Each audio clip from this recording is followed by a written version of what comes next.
کہ جگہ کو ڈرائی رکھیں.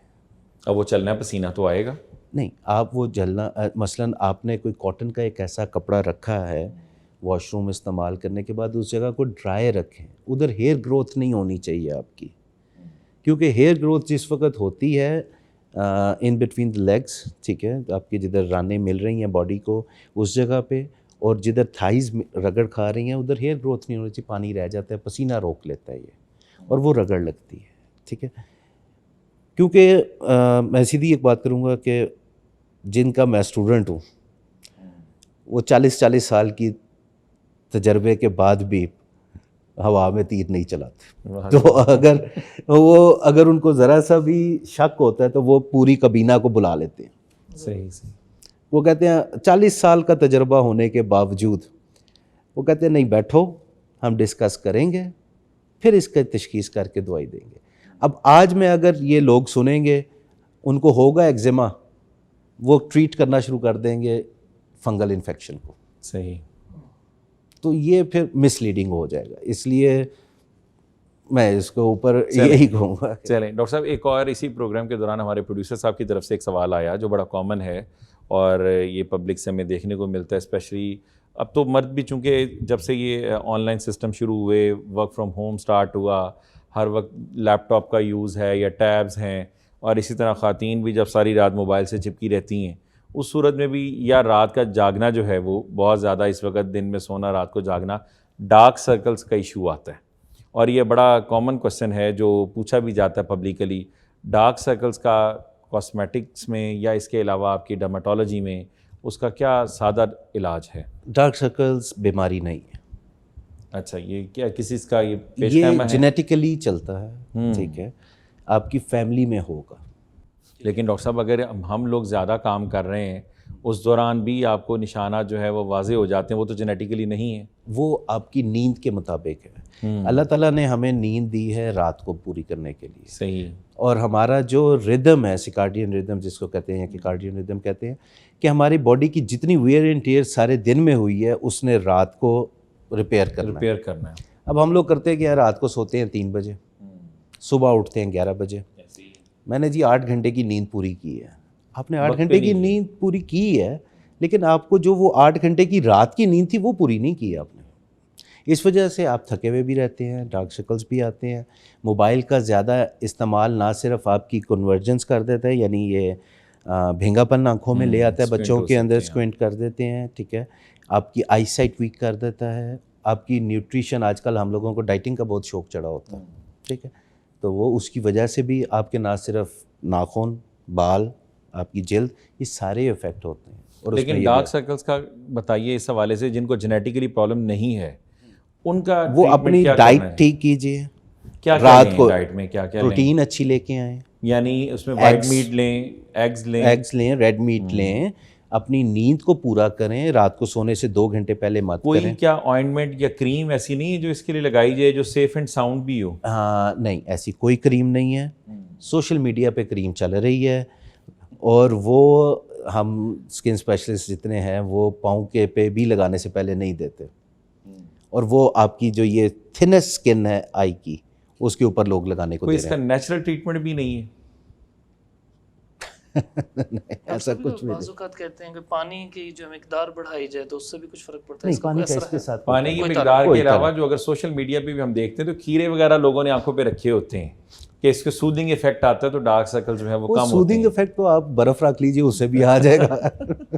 بہت شکریہ ڈاکٹر صاحب, دونوں مہمان شخصیات کا, آپ کا بھی بہت شکریہ سر. بڑا زبردست پروگرام رہا, بہت کچھ سیکھنے کو ملا, یقیناً ہمارے ناظرین کو بھی.